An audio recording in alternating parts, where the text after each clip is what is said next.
Guessed it. You guessed it. I'm back at it again.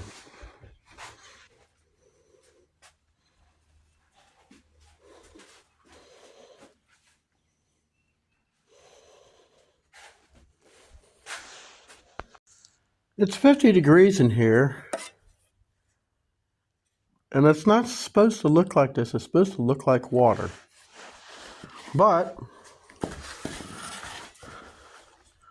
you know what? Either way, it has to get put on. And I'm using a 3-inch chip brush, which is funny. This stuff is supposed to dry in like 48 hours, but it still goes on.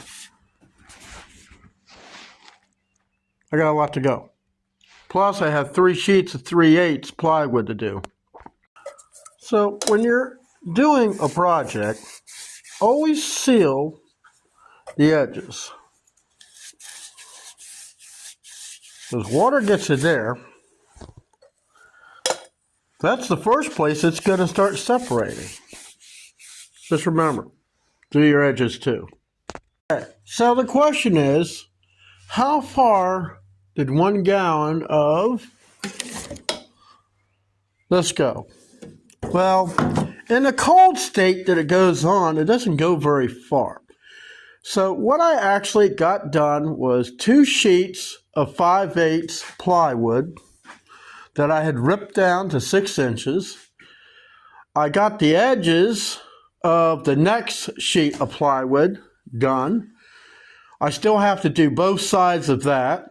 And I got 1 of the 4 sheets of the 3/8 inch plywood.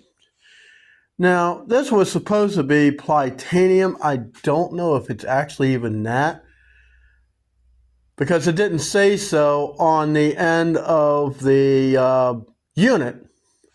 But then again, it was so hard to tell. Even the sticker doesn't say, just says rated shaping, if you can even see that. The plywood that sells at my store, where I might have gotten if I just try to save money on tax, says Plytanium on it.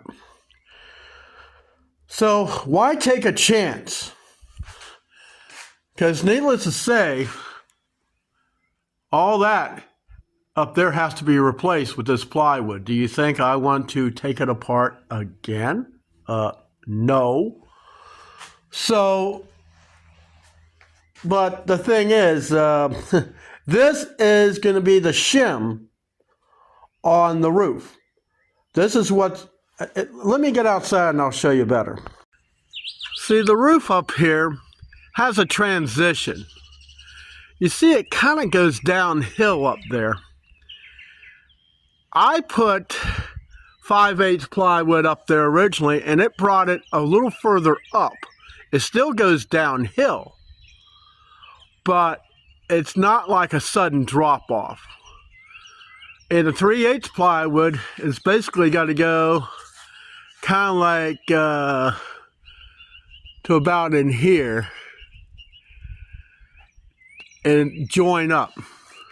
Because I got 3/4 inch plywood, or 3/4, no, I put 5/8 up there, and it's screwed to the top of the deck.